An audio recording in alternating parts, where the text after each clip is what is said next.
Anniversaries come and go, but this one was worth celebrating. It was the first anniversary of the day I realized that my marriage was over.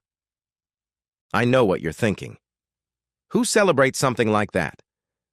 Well, I'm not so much celebrating the bad stuff as taking a moment to acknowledge that I got through it and came out stronger. On this day a year ago, I sat in my office and thought, I didn't sign up for this, did I? I remember the vows, for better or for worse, in sickness and in health, until death do us part. Death seemed like the way out. It was my exit strategy. You see, on that day, I found out that my beautiful and loving wife of 6 years, my best friend, the woman who was everything to me, was a cheating slut. I know what you're thinking. You think the signs were there. She stayed out late, took showers as soon as she got home, was always too tired for sex, and got annoyed with me over every little thing. None of that.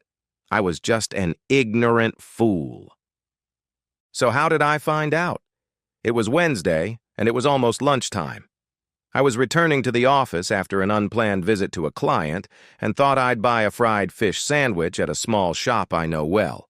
They call it Kit, and it's made with fresh fish, fried with tartar sauce, lettuce, and tomatoes, rolled up in a roll. It's like fish in a bun. You know how it is when things are going well.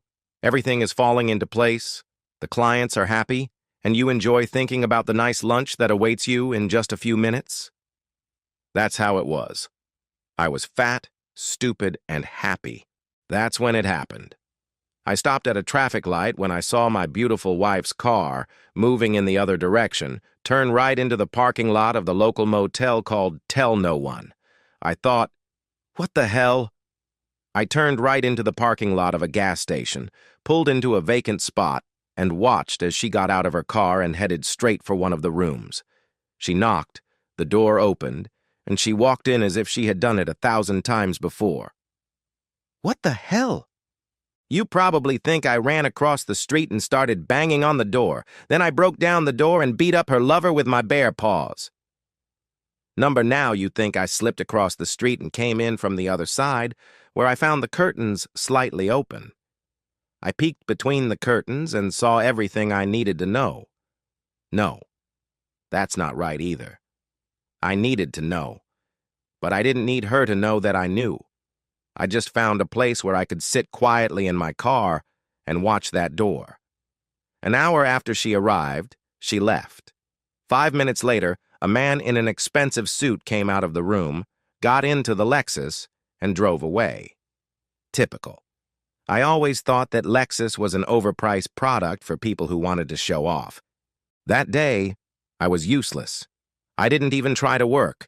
I just sat in my office and studied divorce laws on the internet. Everything was as bad as I had heard before. Regardless of the reason for the divorce, no fault or adultery, the result was the same. Damn her. They had to pay. Then I realized that I didn't even know his name. How was I going to make him pay if I didn't know who he was? That night, fate intervened. I barely said 2 words to her all evening, and she asked me what had happened. What the hell did she think? Wasn't it like that? Did she feel guilty? Was she afraid that I knew something? Or were her thoughts so chaotic and her behavior so erratic that she couldn't connect my attitude with her actions? I was just watching the nightly news, and there was a local report about a bank robbery during lunchtime. The reporters had video footage of the robbers outside, and the woman who participated in the raid looked something like my wife. The female robber was wearing a COVID mask, but her hair and eyes, as well as her height and build, made her a good look-alike for the woman I married. Of course, I knew it wasn't her because my wife was in that motel room sleeping with some jerk in a Lexus, but I could pretend to be stupid. Damn, maybe I'm not even playing. The next morning, I called the police and asked about the robbery. They told me they were working on a few leads, which in cop speak means we don't have anything. So I innocently told them that the burglar looked very similar to a woman who lives across the street from me, and I gave them her name. I also told them that she had recently bought a new car. This was half true because I had bought it. and I happened to find out that his wife wasn't home when the robbery took place. The latter was damn true. I thought they would knock on the front door, have an awkward conversation with the prostitute, and at worst, I would get a good laugh out of it, which would help me get through the next few weeks while I filed for divorce. Oh no, it turned out much better. When the cops saw that she really looked like the mugger, and she couldn't explain where she was at the time of the robbery, they took her to the police station for what they euphemistically called an interview, where they forced her to confess where she had been and with whom. Anyone who heard her could easily guess what she was doing. They kept her at the station while they checked her alibi. This is a simplified way of saying that they put her in a cell and went to the house of this man. When he wasn't home, his wife gave them his work address. Her husband's interest in her did not escape his wife's attention. When he tried to deny his relationship with my wife, they went to a motel and got the video recordings. His appearance on screen did not increase the police's love for him, but it did provide them both with an alibi. It turns out that lying to the police is actually a crime, and so that evening they returned to his home to charge him with a minor offense. I secretly suspect that they deliberately waited until he returned home to arrest him in front of his wife. This did not result in any significant fines or prison time for the scumbag, but it did lead to his divorce. The story was too juicy to be kept secret, and the incident with the cheating wife quickly became a running joke in the neighborhood, which the police soon told the couple. The couple told their friends, and their friends told their friends, and soon my wife and her lover became the laughing stock of the whole town. Even the judge who heard my divorce petition laughed when he realized what she was like. In the end, the divorce was final. She did everything that was expected of her and said all the usual cliches, but the trust was broken and cannot be repaired in this life. Wherever she went, she heard whispers and muffled laughter behind her back, and soon she left the city. I have no idea where she is or if they are together, and now I don't care. I'm moving forward.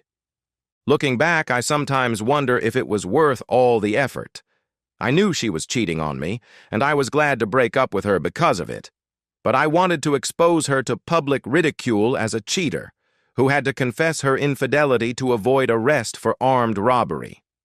I imagined how she would have to admit it. Of course, I am a liar and a swindler, but I am not a robber. This brought me less satisfaction than I had hoped, but I must admit I would do it again if I were faced with the same situation. In the end, 2 police officers paid me a visit. Anonymity doesn't mean anything, so they knew perfectly well that it was me who called them and told them about my wife. Officially, they weren't surprised. Unofficially, I offered to buy each of them a beer, and we decided to consider it a small fine. It seems that one of them was divorced and the other was getting divorced, and they were impressed by my creativity. "Just don't do that again." That's all they said to me. I wasn't sure if they were referring to my wife as a thief or talking about marrying her, but in any case, I agreed to both. And here I am, a year later. I got rid of the deception that haunted me, and I am rebuilding my life. I had a few close friends who were actually my wife's friends, and they knew about her betrayal, so it wasn't hard for me to cut them out of my life. Then I doubled my efforts toward the good friends who supported me. I didn't date anyone until the divorce was final. I spent that time sorting out my emotions. Then, about a month ago, I met a wonderful woman my age. She is also divorced from a cheating husband. We have so much in common. She is also rebuilding her life, and she has also made it her life's work to find the best bourbon produced in the world. We consider this our sacred mission and take it very seriously. Maybe we will succeed, maybe we won't. We are taking our time.